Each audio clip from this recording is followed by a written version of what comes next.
안녕하세요, 여러분. 드디어 마지막 시간이 되었네요. 지금까지 네 가지를 함께 살펴봤죠.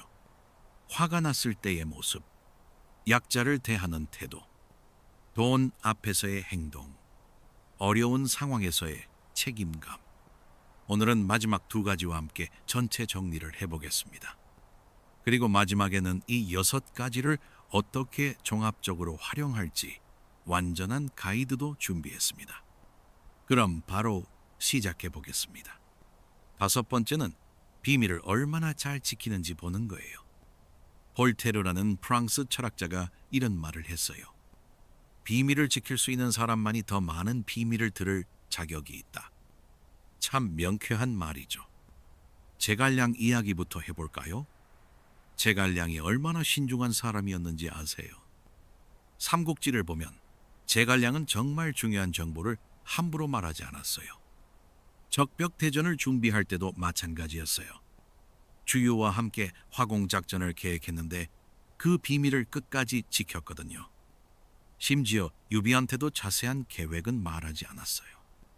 나중에 사람들이 왜 미리 말해주지 않았습니까? 라고 물으니까 비밀이 새어나가면 모든 계획이 무너진다고 대답했어요. 그리고 제갈량은 평생 남의 험담을 하지 않았다고 해요. 심지어 적장들에 대해서도 저 사람도 자기 나름의 충성심이 있다 라고 하면서 인격적으로 폄하하지 않았어요. 우리나라 선비들도 입이 무거운 걸로 유명했어요. 특히 조선시대 선비들은 함구지도라고 해서 말을 삼가는 걸 중요한 덕목으로 여겼거든요. 율곡이이 선생은 이런 말씀을 하셨어요. 입은 화의 문이고 혀는 몸을 베는 칼이다. 말 한마디가 얼마나 중요한지 아셨던 거죠. 퇴계 이황 선생도 마찬가지였어요.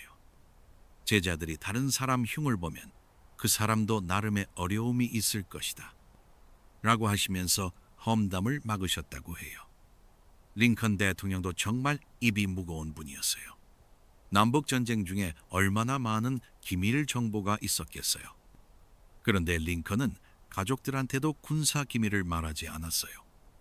부인인 메리토드가 당신은 나한테도 비밀이 많다고 불평하면 당신을 믿지 못해서가 아니라 비밀은 아는 사람이 적을수록 안전하다고 설명했어요. 그리고 링컨은 정적들에 대한 험담도 거의 하지 않았어요.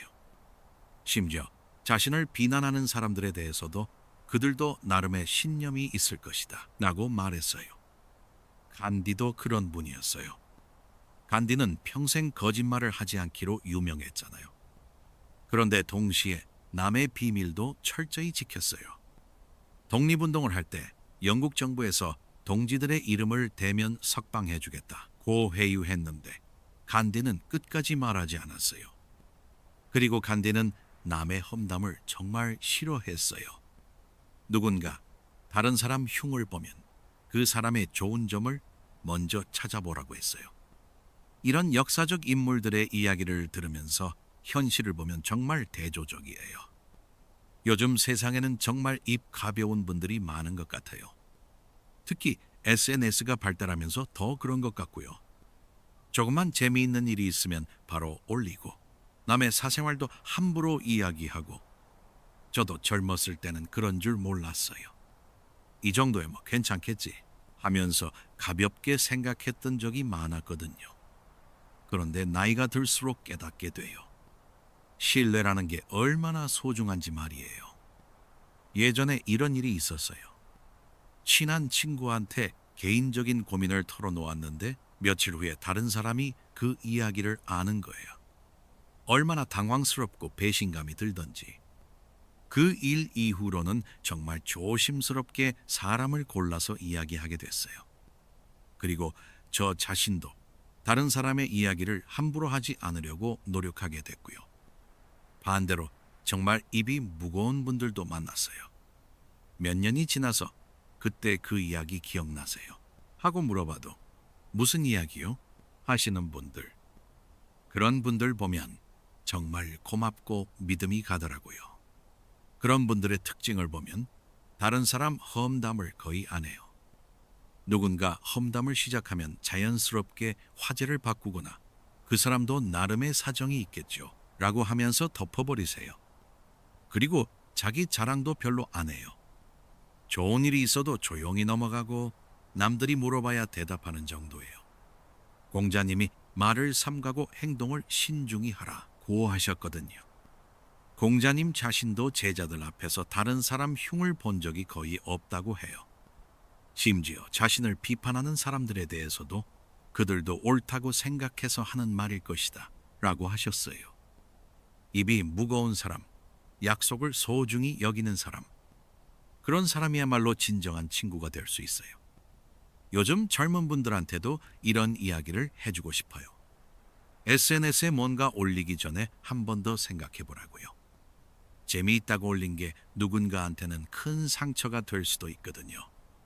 특히 단체 톡방에서 누군가 없을 때 그 사람 이야기를 하는 것 정말 조심해야 할 것 같아요. 다 새어나가거든요. 비밀을 지킨다는 건 단순히 입을 다무는 게 아니에요. 상대방을 존중하고 배려하는 마음에서 나오는 거죠. 제갈량이나 링컨 같은 분들이 위대한 이유 중 하나가 바로 이런 신뢰감 때문인 것 같아요. 사람들이 이분한테는 안심하고 이야기할 수 있다는 믿음을 가졌던 거죠. 마지막 6번째는 감사를 어떻게 표현하는지 보는 거예요. 조지 라이만 킵이라는 분이 감사는 기억의 마음이다 라고 했어요. 정말 좋은 말이에요. 감사할 줄 아는 사람은 받은 도움을 기억한다는 뜻이거든요. 링컨 대통령이 얼마나 감사 표현을 잘했는지 아세요? 남북 전쟁 중에 한 북군 장수가 큰 승리를 거뒀을 때 링컨이 직접 편지를 써서 감사 인사를 했어요. 당신의 용기와 지혜 덕분에 이 나라가 한 걸음 더 통일에 가까워졌습니다. 모든 국민을 대표해서 깊이 감사드립니다. 그런데 놀라운 건 링컨이 작은 일에도 감사 인사를 빼먹지 않았다는 거예요. 백악관에서 일하는 하인이 특별히 수고를 해주면 직접 찾아가서 고맙습니다 라고 말했어요.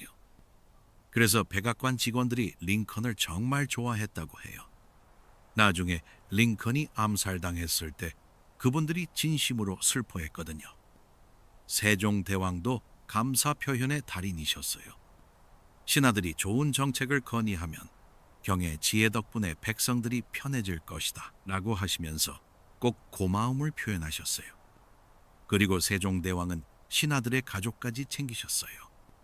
어떤 신하가 열심히 일하면 그 부모님께 선물을 보내시면서 훌륭한 아들을 키워주셔서 감사합니다 라고 하셨다고 해요. 특히 지편전 학자들을 정말 아끼셨잖아요. 연구에 필요한 책들을 구해다 주시고 생활비까지 지원해 주시고 그러면서도 항상 내가 하는 게 아니라 여러분이 하는 일이다 라고 하셨어요. 이순신 장군도 마찬가지였어요. 난중 일기를 보면 부하들에게 얼마나 고마워했는지 알 수 있어요. 전투에서 승리하면 이번 승리는 모든 장수와 병사들의 공이다 라고 하시면서 공을 돌리셨어요. 그리고 부상당한 병사들을 직접 찾아가서 위로하시고 전사한 병사들의 가족들에게도 편지를 보내셨어요. 귀하의 아들 남편 이 나라를 위해 목숨을 바쳤습니다. 그 은혜를 평생 잊지 않겠습니다. 이런 편지를 일일이 손으로 쓰셨다고 해요. 전쟁 중인데도 말이에요. 정약용 선생도 그랬어요. 유배지에서도 제자들이 찾아오면 정말 고마워하셨어요.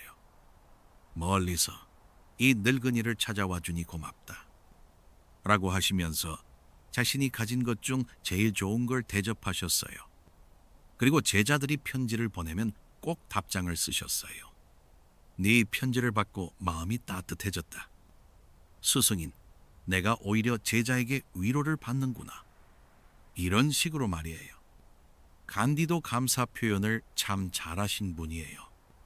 독립운동을 하면서 수많은 사람들의 도움을 받았는데 작은 도움이라도 절대 잊지 않았어요.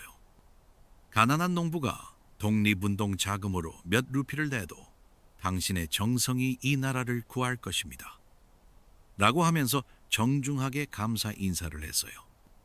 그리고 간디는 적들에게도 감사를 표현했어요. 영국 정부 관리들 중에서 공정하게 대해준 사람이 있으면 당신의 공정함에 감사합니다. 라고 했어요. 이런 역사적 인물들의 이야기를 듣고 현실을 보면 정말 대조적인 경우들을 많이 봅니다. 살다 보면 정말 다양한 분들을 만나게 돼요. 작은 도움에도 정말 고맙습니다. 덕분에 큰 도움이 됐어요. 하면서 진심으로 고마워하는 분들이 있는가 하면 아무리 도와줘도 당연하다는 듯이 받아들이는 분들도 있어요. 어떤 분들이 더 좋은 관계를 맺을 수 있을까요? 당연히 감사할 줄 아는 분들이겠죠. 제가 아는 분 중에 이런 분이 계세요. 정말 작은 일에도 감사 인사를 빼먹지 않으세요. 길에서 우연히 만나서 안부 물어봐도 덕분에 기분이 좋아졌어요. 라고 하시고 조금만 도와드려도 정말 고맙습니다. 하면서 나중에 따로 연락까지 주시거든요. 그분 주변에는 항상 좋은 사람들이 모여 있어요. 왜냐하면 도와주는 사람 입장에서도 기분이 좋거든요. 아, 내가 도움이 됐구나 하는 보람을 느끼게 되니까요. 반대로 이런 분들도 계세요. 아무리 도와줘도 인사 한번 제대로 안 하는 분들. 심지어 이 정도는 당연히 해줘야 하는 거 아니야? 이런 식으로 생각하는 분들도 있어요. 그런 분들과는 자연스럽게 거리가 멀어지게 되더라고요. 성경에 나오는 이야기 중에 이런 게 있어요.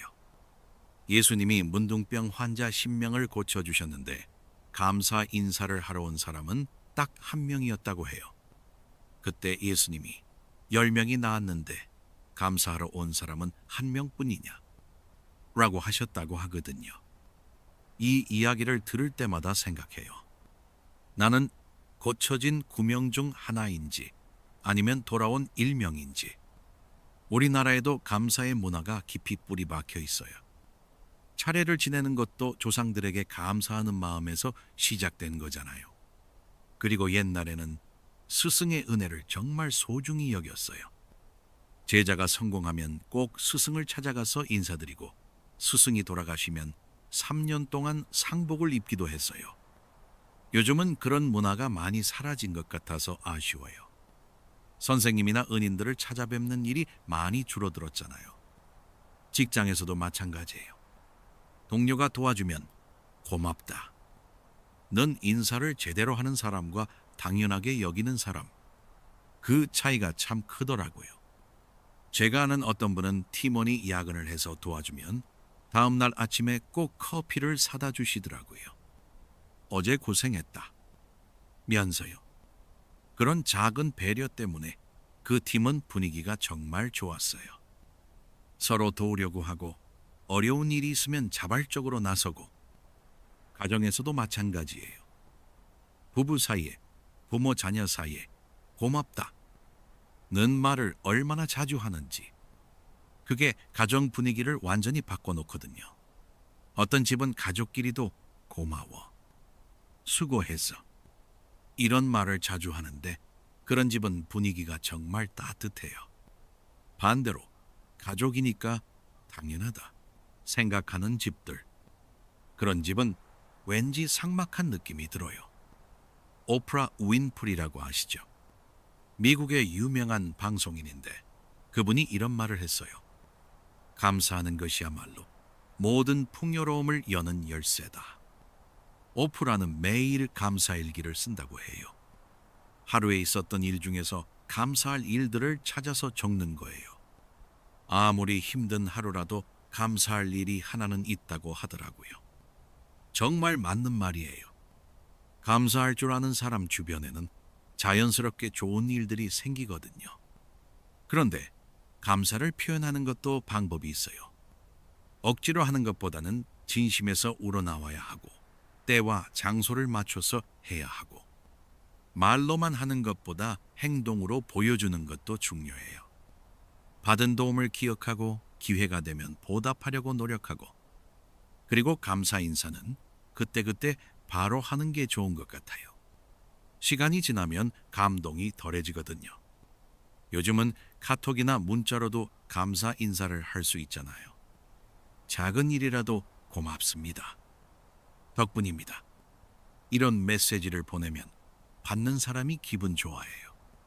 SNS에 감사 인사를 올리는 것도 좋은 방법인 것 같아요.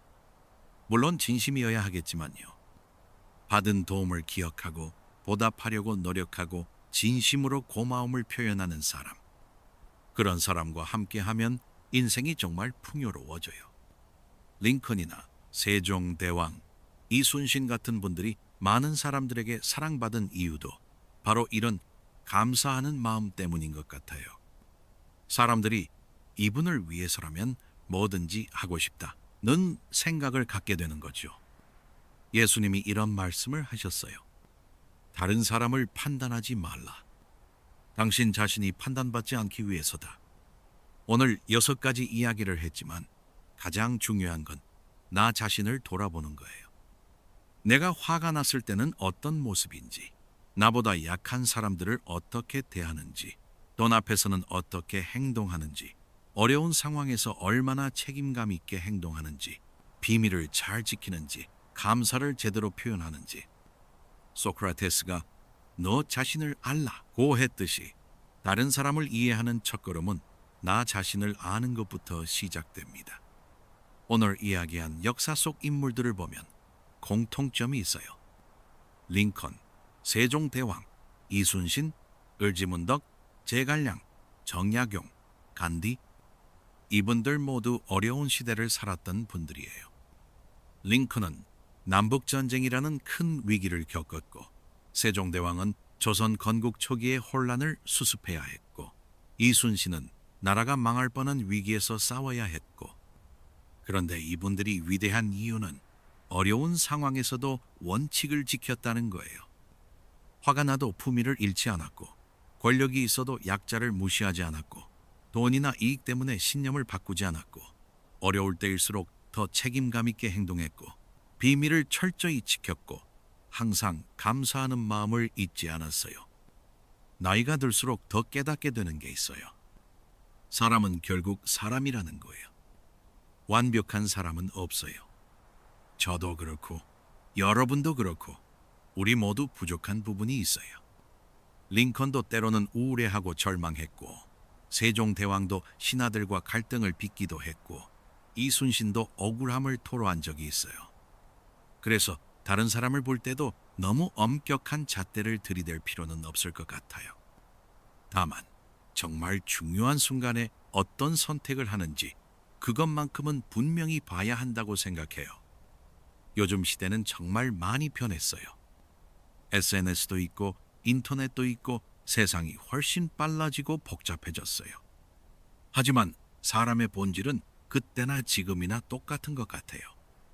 화내는 것, 약자를 대하는 것, 돈에 대한 태도, 책임감, 신뢰성, 감사하는 마음. 이런 건 1000년 전이나 지금이나 중요한 것 같거든요. 오히려 요즘 같은 시대에는 더 중요할 수도 있어요. 모든 게 빨라지고 가벼워지는 시대에 진짜 믿을 만한 사람을 찾기가 더 어려워졌으니까요. 오늘 이야기한 6가지는 하루아침에 파악할 수 있는 것들이 아니에요. 시간을 두고 지켜봐야 하는 거죠. 그리고 무엇보다 중요한 건 우리 자신도 그런 기준에 맞는 사람이 되려고 노력하는 거예요. 좋은 사람을 만나고 싶으면 먼저 내가 좋은 사람이 되어야 한다고 하잖아요. 정말 맞는 말인 것 같아요. 작은 것부터 시작해 보세요. 화가 나도 잠깐 참아보고, 나보다 약한 사람에게 조금 더 친절하게 대하고, 작은 돈이라도 정직하게 처리하고, 맡은 일은 끝까지 책임지고, 남의 험담은 하지 않고, 도움받은 일은 감사 인사를 하고. 이런 작은 실천들이 쌓이면 어느새 우리도 다른 사람들이 신뢰하고 좋아하는 사람이 될 수 있을 거예요. 역사를 공부하는 이유가 바로 여기에 있는 것 같아요. 옛 사람들의 지혜를 배워서 우리 삶에 적용하는 것 말이에요. 링컨의 정직함, 세종대왕의 배려심, 이순신의 책임감, 제갈량의 신중함, 간디의 감사하는 마음. 이런 것들을 우리도 조금씩이라도 배울 수 있다면 얼마나 좋을까요? 물론 그분들처럼 위대해질 수는 없겠지만 적어도 주변 사람들에게 좋은 사람으로 기억될 수는 있을 것 같아요. 나이가 들수록 느끼는 건데 인생의 진짜 부는 돈이나 명예가 아니라 좋은 사람들과의 관계인 것 같아요. 어려울 때 함께 해줄 사람, 기쁠 때 함께 기뻐해 줄 사람, 믿고 의지할 수 있는 사람, 그런 사람들이 주변에 있다면 그게 진짜 부자인 거 아닐까요? 그리고 그런 관계는 하루아침에 만들어지는 게 아니에요. 오랜 시간에 걸쳐 서로를 알아가고 신뢰를 쌓아가면서 만들어지는 거지요. 여러분 모두 주변에 좋은 사람들이 많이 계시길 바라고, 무엇보다 여러분 자신이 누군가에게 좋은 사람으로 기억되는 그런 삶을 사시길 바랍니다. 오늘 이야기한 6가지를 기억해 두시고 가끔씩 자신을 돌아보는 거울로 삼으시기 바래요. 그리고 다른 사람을 볼 때도 이런 기준으로 지켜보시되 너무 엄격하게 판단하지는 마시고요. 역사 속 위인들도 완벽하지 않았어요. 하지만 중요한 순간에는 올바른 선택을 했고 그래서 후세에 기억되는 거겠죠. 우리도 그런 사람이 되어보면 어떨까요? 완벽하지는 않더라도 적어도 중요한 순간에는 올바른 선택을 하는 사람. 그런 사람 말이에요. 긴 시간 들어주셔서 정말 고맙습니다. 오늘 이야기가 여러분께 작은 도움이라도 됐으면 좋겠어요. 그럼 다음 시간에 또 좋은 이야기로 찾아뵙겠습니다. 감사합니다.